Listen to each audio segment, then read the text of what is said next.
Welcome to Upwell, the podcast. I'm Sarah, and this is my beautiful co-host, Katie. As fellow female entrepreneurs turned friends and now business partners, we are so happy you're here. With every episode, it is our sole purpose to share authentic conversations to inspire your personal level up. Take our curiosity, add your best intentions, and flow with us in the Upwell.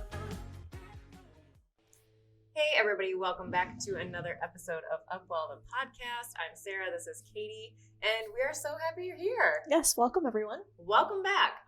Today's episode has been a long time coming, I think, because we have referenced it on many previous episodes. We're talking sugar today. The Sugar Show. So before we started rolling, I was like, yeah, what do we want to talk about? You know, kind of talking points, get some statistics ready, and we were kind of mapping the episode out. Katie tells me what she had for dinner last night. Share. I had 2 scoops of ice cream for dinner last night.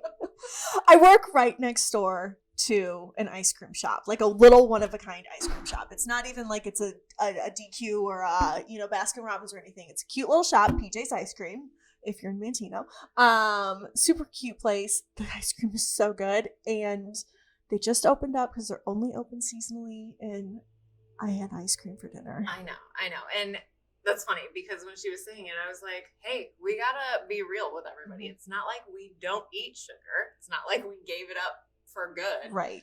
Just because we know the implications of it and what it can cause doesn't mean that you have to deprive yourself forever. Right. And we were talking too, it's so hard because ice cream, I don't know how you work right next door to an ice cream shop like that, because to me, those, especially like those small town ice cream shops that are only open at certain times of the year, that signifies summer. Like, to me, it's just, I don't know if it's nostalgia or what it is, but I'm like, oh my gosh, ice cream, it's summer. Yeah, and they have a boatload of different flavors, and it's just, 2 scoops in a cup. Yeah, I think I would have to blindfold myself leaving work. I'd be like, no.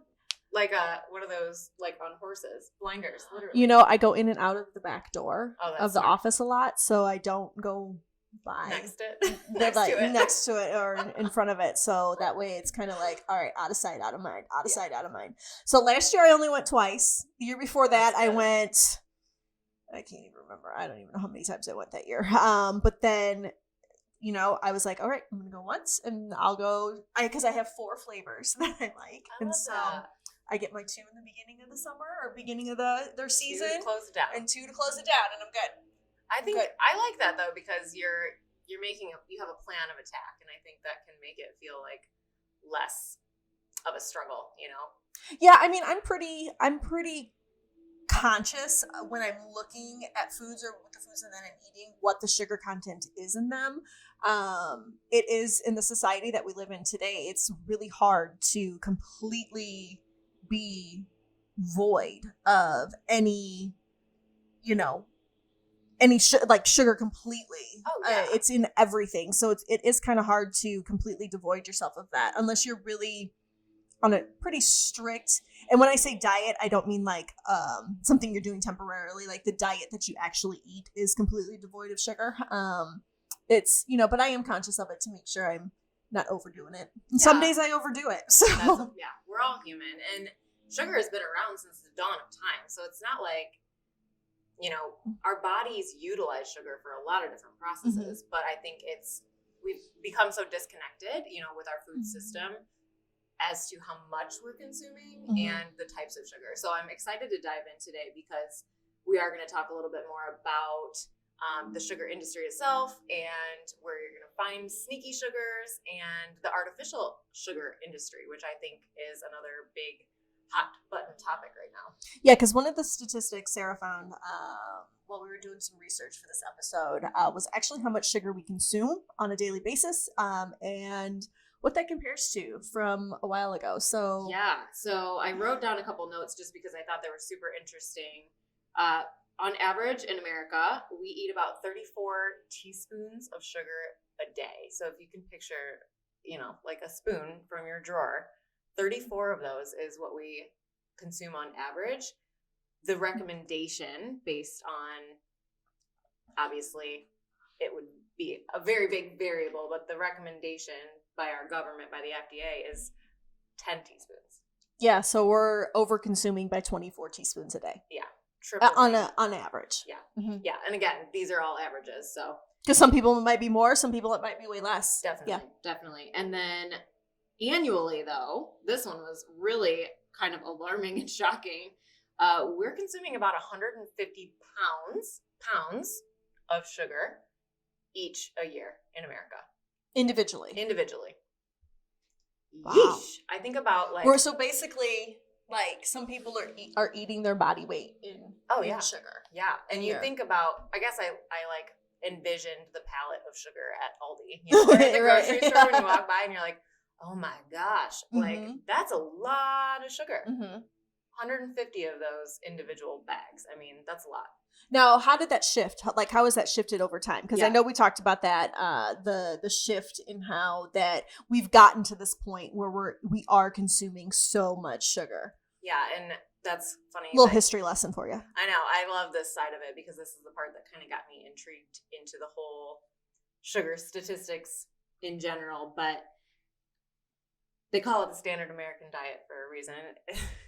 It's what most of us live our lives consuming, right? And the acronym is SAD, which essentially because it is. It's what we end up with our health and our lives, unfortunately. But I want to preface the whole sugar conversation with how added sugars became so prevalent in the standard American diet. So if you think back to like the World War II times, where women had to enter the workforce instead of staying home, raising the children, cooking home-cooked meals, that's when the industry of like prepackaged convenience foods kind of took off. So people ran with it, you know, obviously with good intentions. I don't think there was ill will in the beginning because it was to make people's lives easier, to make things more convenient, you know. And to make sure people were fed. Yeah, definitely. At the time. Definitely. You know, it was a much different time where a lot more of the population struggled with getting enough. So, you know, that was a solution at the time to the problem. Well, then they noticed alarming increases in obesity. You know, people were gaining weight, people were getting fatter, and they kind of correlated it to the amount of fat. They were, you know, at that time it was still a thought that consuming too much fat made you fat, where we'll have a whole episode about this, but that's not necessarily the case. You know, they've debunked that, they've disproven that. So what they did was start removing the fat from a lot of the convenience foods and the prepackaged foods and replacing it with sugar, because obviously it had to taste good for people to want to consume it. It's not like people are going to go around eating cardboard. So they replaced those fats with sugars, and here we are today consuming those hundreds of pounds of sugar. And sugars were seen as a carb instead of, you know, what they really are. They are kind of just, they are a carb. Don't get me wrong, they are. But it's, you know, they didn't see it as like the enemy of the food at the time, you know. And as more studies have gone on, and as time passed, we have come to realize what has happened since, you know, the mid 40s. Yeah, definitely. And early on 50s. top of all the other additives and, you know, preservatives and all these things that are in the standard American diet, unfortunately, in a lot of the foods that we consume, it's led to so much more disease, addiction, you know, and just compounding problems, I think. Yeah.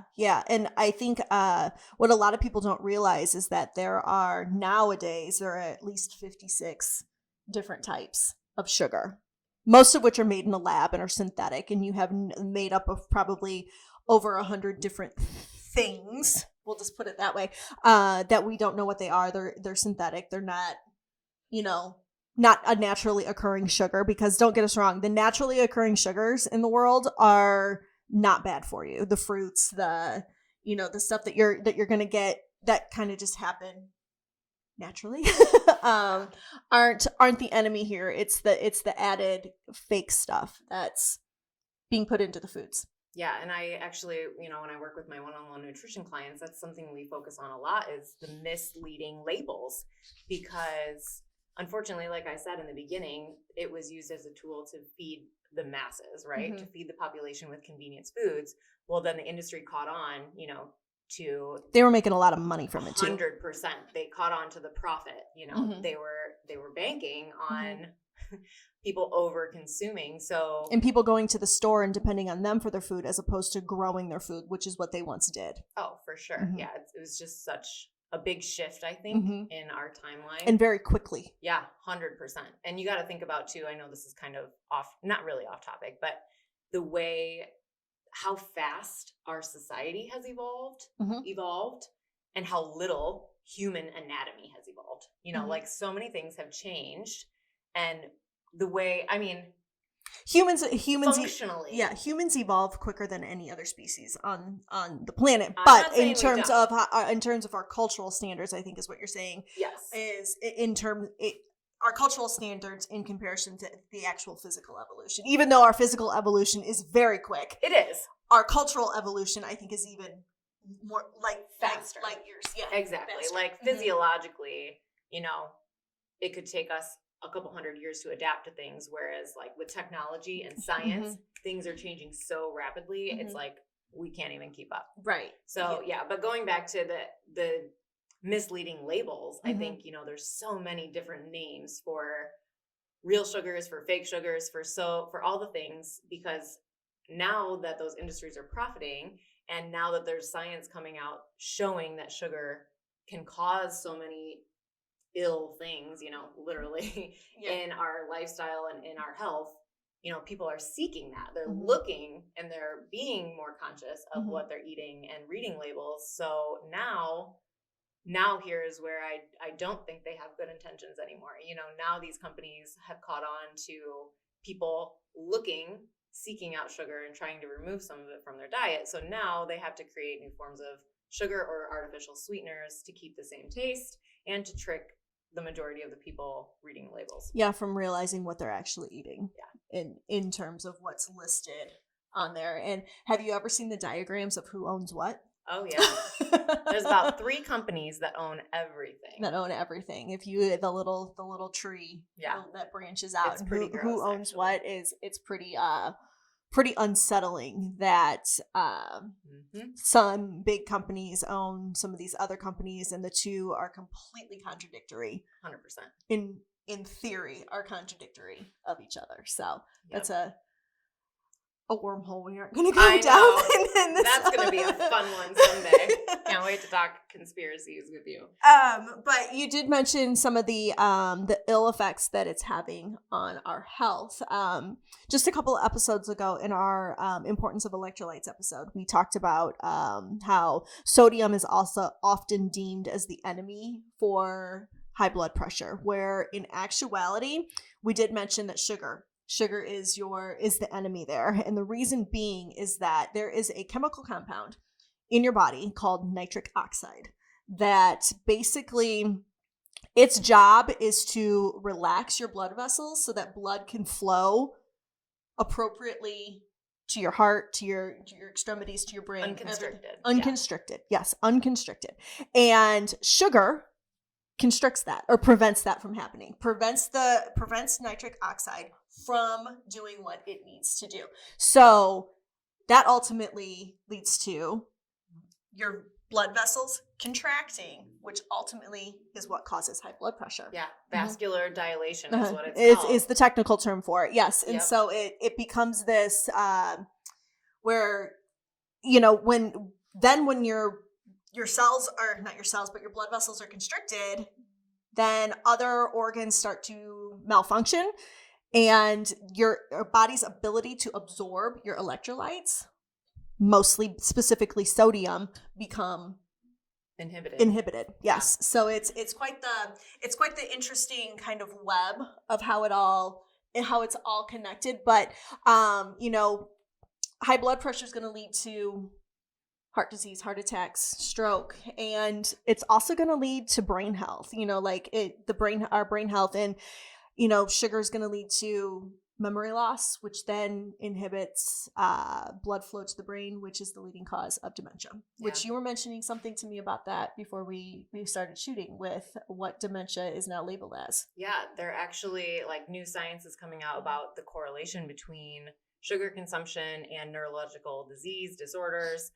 But they're actually calling Alzheimer's and dementia type 3 diabetes. Yeah, which is unsettling to think, you know, that's that's happening now. But it really just kind of proves the point about how the impact of sugar consumption touches almost every part of your physical body, Yeah. you know, in some way. Yeah, and sugar's going to lead to weight gain as well. Like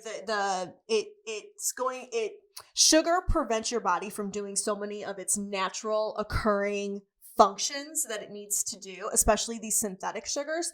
It's going to lead to obesity. Obesity is another major reason for high blood pressure. Yeah. You know, and sugar is also going to prevent your body's ability to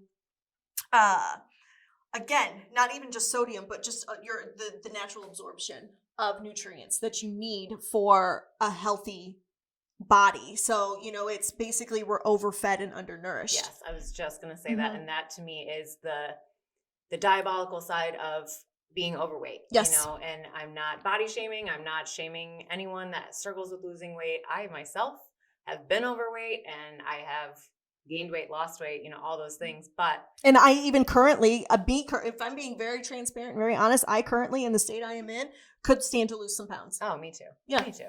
So it's, you know, nobody's, you know, it can happen to anybody. Yeah. Like she said, we're not body shaming anybody, but there is a correlation to your health and your weight. Yeah, 100%. 100%.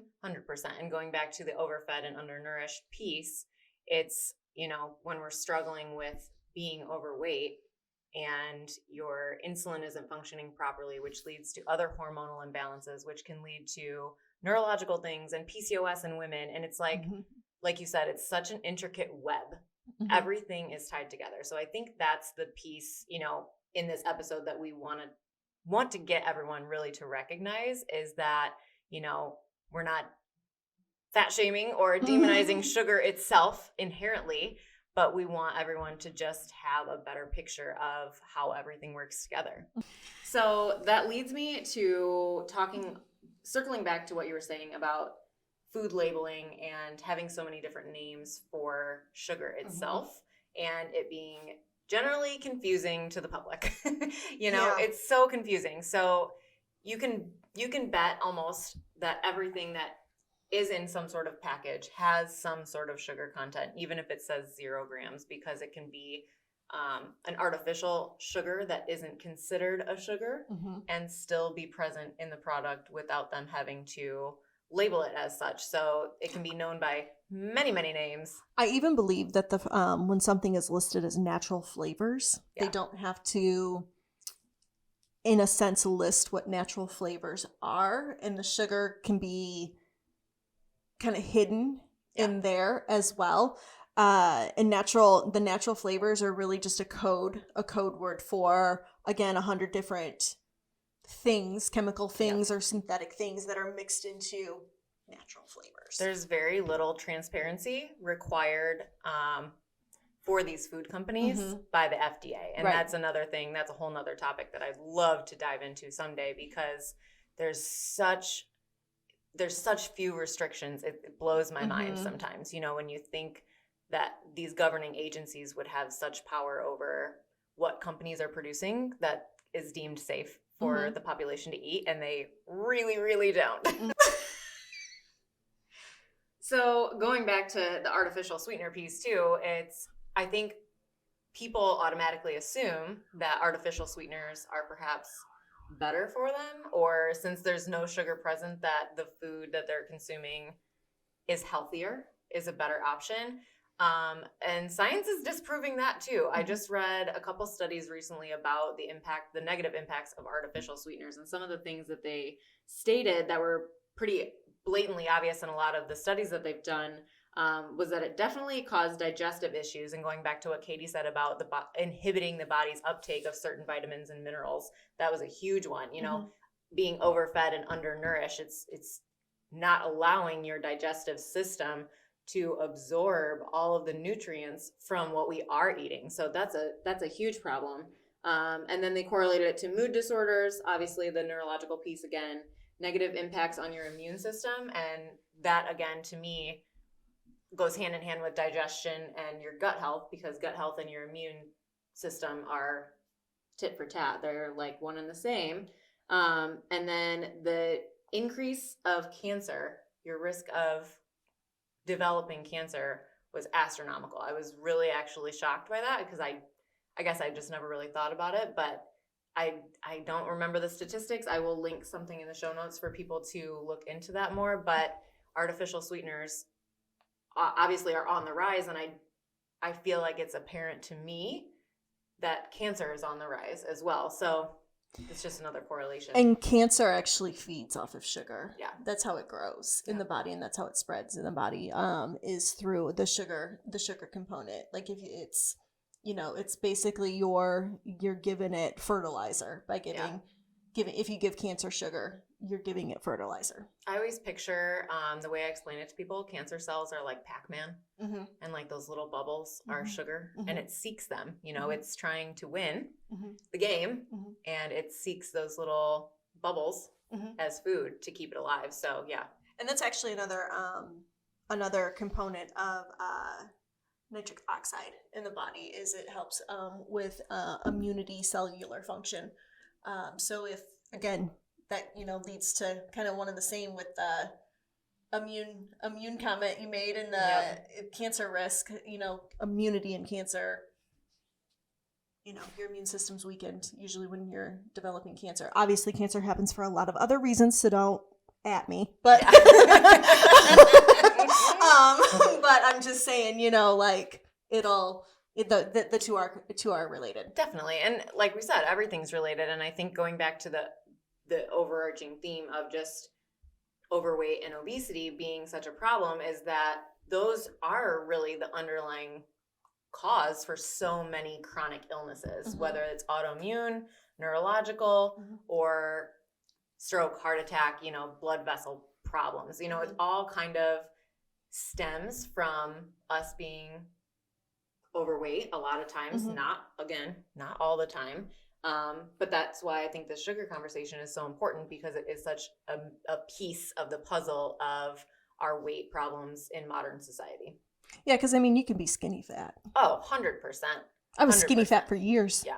Years and years and years. We will definitely do an episode about that, because I am all about body composition and talking, skeletal muscle mass versus your weight, because it's a much more important number. And we can tie in body dysmorphia with that too, I know. which is a huge Struggle. Huge thing that I think more people than we think struggle with than what we realize. For sure. But yeah.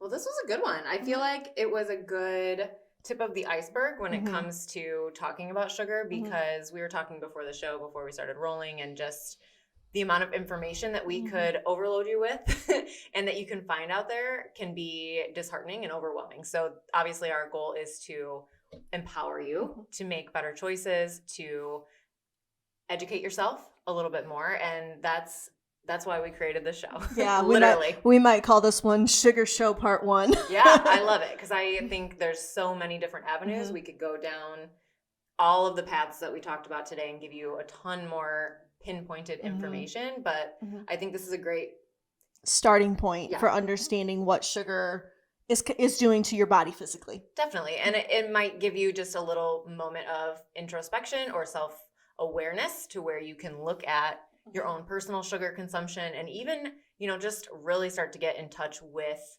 how it's impacting you personally. Because I think a lot of people are very disconnected with what they're eating and what they're consuming, food and otherwise, and how it could potentially negatively impact them. And I hope it also gives you a little bit of encouragement to start doing some research on your own, of understanding what is actually labeled in your food. And if you can't pronounce it and you don't know what it is, we both encourage you to look that up and really see what it is and what it can do to your body. That's the best way to advocate for yourself and for your health. Yeah, definitely. I love that. Yeah. I just, I think a lot of people just follow blindly. And I think that it's time to start really doing the research yourselves and not depending on somebody else to tell you. It's fine to look for inspiration in places, but if something inspires you, then it's your responsibility then to kind of take the research further. Knowledge is power, baby. All the time. All the time. All right, guys. Well, we want to thank you for joining us for another episode of Upwell the Podcast. You can find us online on YouTube, Instagram, and Facebook at Upwell the Podcast. You can find me personally at barefoot.katie. You can find Sarah at Sarah Barron. So until next time, guys, take care of yourselves, take care of each other, and the world around you. Bye. Bye.